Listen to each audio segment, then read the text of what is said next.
اور جب ان سے کہا جاتا ہے کہ جو کتاب خدا نے اب نازل فرمائی ہے اس کو مانو، تو کہتے ہیں کہ جو کتاب ہم پر پہلے نازل ہو چکی ہے ہم تو اسی کو مانتے ہیں، یعنی یہ اس کے سوا کسی اور کتاب کو نہیں مانتے، حالانکہ وہ سراسر سچی ہے اور جو ان کی آسمانی کتاب ہے اس کی بھی تصدیق کرتی ہے۔ ان سے کہہ دو کہ اگر تم صاحب ایمان ہوتے تو اللہ کے پیغمبروں کو پہلے ہی کیوں قتل کیا کرتے تھے؟ اور موسیٰ تمہارے پاس کھلے ہوئے معجزات لے کر آئے تو تم ان کے کوہ طور جانے کے بعد بچڑے کو معبود بنا بیٹھے اور تم اپنے ہی حق میں ظلم کرتے تھے۔ اور جب ہم نے تم لوگوں سے عہد لیا اور کوہ طور کو تم پر اٹھا کھڑا کیا اور حکم دیا جو کتاب ہم نے تم کو دی ہے اس کو زور سے پکڑو اور جو تمہیں حکم ہوتا ہے اس کو سنو، تو وہ جو تمہارے بڑے تھے کہنے لگے کہ ہم نے تو سن لیا لیکن مانتے نہیں، اور ان کے کفر کے سبب بچڑا گویا ان کے دلوں میں رچ گیا تھا۔ اے پیغمبر ان سے کہہ دو کہ اگر تم مومن ہو تو تمہارا ایمان تم کو بری بات بتاتا ہے۔ کہہ دو کہ اگر آخرت کا گھر اور لوگوں یعنی مسلمانوں کے لیے نہیں اور خدا کے نزدیک تمہارے ہی لیے مخصوص ہے تو اگر سچے ہو تو موت کی آرزو تو کرو، لیکن ان اعمال کی وجہ سے جو ان کے ہاتھ آگے بھیج چکے ہیں یہ کبھی اس کی آرزو نہیں کریں گے، اور خدا ظالموں سے خوب واقف ہے، بلکہ ان کو تم اور لوگوں سے زندگی کے کہیں زیادہ حریص دیکھو گے، یہاں تک کہ مشرکوں سے بھی۔ ان میں سے ہر ایک شخص یہی خواہش کرتا ہے کہ کاش وہ 1000 برس جیتا رہے، مگر اتنی لمبی عمر اس کو مل بھی جائے تو اسے عذاب سے تو نہیں چھڑا سکتی، اور جو کام یہ کرتے ہیں خدا ان کو دیکھ رہا ہے۔ کہہ دو کہ جو شخص جبرائیل کا دشمن ہو اس کو غصے میں مر جانا چاہیے، اس نے تو یہ کتاب خدا کے حکم سے تمہارے دل پر نازل کی ہے جو پہلی کتابوں کی تصدیق کرتی ہے اور ایمان والوں کے لیے ہدایت اور بشارت ہے۔ جو شخص خدا کا اور اس کے فرشتوں کا اور اس کے پیغمبروں کا اور جبرائیل اور میکائیل کا دشمن ہو تو ایسے کافروں کا خدا بھی دشمن ہے۔ اور ہم نے تمہارے پاس سلجھی ہوئی آیتیں ارسال فرمائی ہیں اور ان سے انکار وہی کرتے ہیں جو بدکار ہیں۔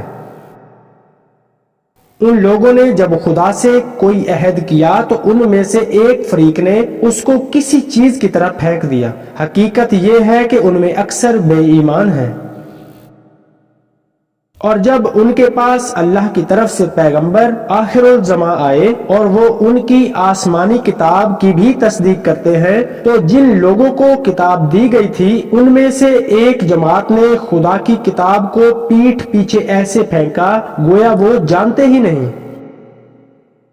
اور بنی اسرائیل ان منتروں کے پیچھے لگ گئے جو سلیمان کے دور حکومت میں شیاطین پڑھا کرتے تھے، اور سلیمان نے کوئی کفر کی بات نہیں کی تھی بلکہ شیطان ہی کفر کرتے تھے کہ لوگوں کو جادو سکھاتے تھے۔ اور ان باتوں کے بھی پیچھے لگ گئے جو شہر بابل میں 2 فرشتوں یعنی ہاروت اور ماروت پر اتری تھی، اور وہ دونوں کسی کو کچھ نہیں سکھاتے تھے جب تک یہ نہ کہہ دیتے کہ ہم تو ذریعہ آزمائش ہیں، تم کفر میں نہ پڑو۔ غرض لوگ ان سے ایسا جادو سیکھتے تھے جس سے میاں بیوی میں جدائی ڈال دیں، اور خدا کے حکم کے سوا وہ اس جادو سے کسی کا کچھ نہیں بگاڑ سکتے تھے، اور کچھ ایسے منتر سیکھتے جو ان کو نقصان ہی پہنچاتے اور فائدہ کچھ نہ دیتے، اور وہ جانتے تھے کہ جو شخص ایسی چیزوں یعنی سحر اور منتر وغیرہ کا خریدار ہوگا اس کا آخرت میں کچھ حصہ نہیں، اور جس چیز کے عوض انہوں نے اپنی جانوں کو بیچ ڈالا وہ بری تھی، کاش وہ اس بات کو جانتے۔ اور اگر وہ ایمان لاتے اور پرہیزگاری کرتے تو خدا کے ہاں سے بہت اچھا صلہ ملتا، اے کاش وہ اس سے واقف ہوتے۔ اے اہل کتاب، گفتگو کے وقت پیغمبر خدا سے رائنا نہ کہا کرو، انظر نہ کہا کرو، اور خوب سن رکھو، اور کافروں کے لیے دکھ دینے والا عذاب ہے۔ جو لوگ کافر ہیں، اہل کتاب یا مشرک، وہ اس بات کو پسند نہیں کرتے کہ تم پر تمہارے پروردگار کی طرف سے خیر و برکت نازل ہو، اور خدا تو جس کو چاہتا ہے اپنی مرضی کے ساتھ خاص کر لیتا ہے، اور خدا بڑے فضل کا مالک ہے۔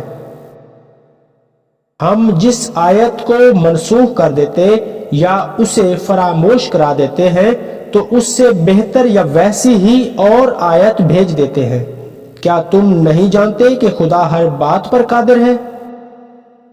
تمہیں معلوم نہیں کہ آسمانوں اور زمین کی بادشاہت خدا ہی کی ہے اور خدا کے سوا تمہارا کوئی دوست اور مددگار نہیں۔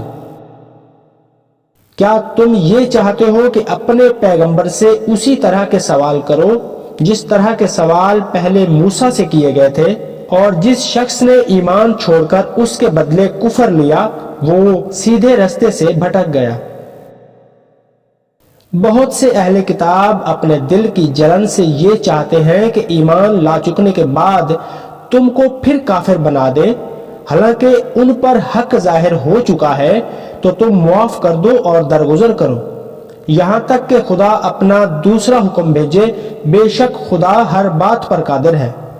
اور نماز ادا کرتے رہو اور زکوٰۃ دیتے رہو، اور جو بھلائی اپنے لیے آگے بھیج رکھو گے اس کو خدا کے ہاں پالو گے۔ کچھ شک نہیں کہ خدا تمہارے سب کاموں کو دیکھ رہا ہے۔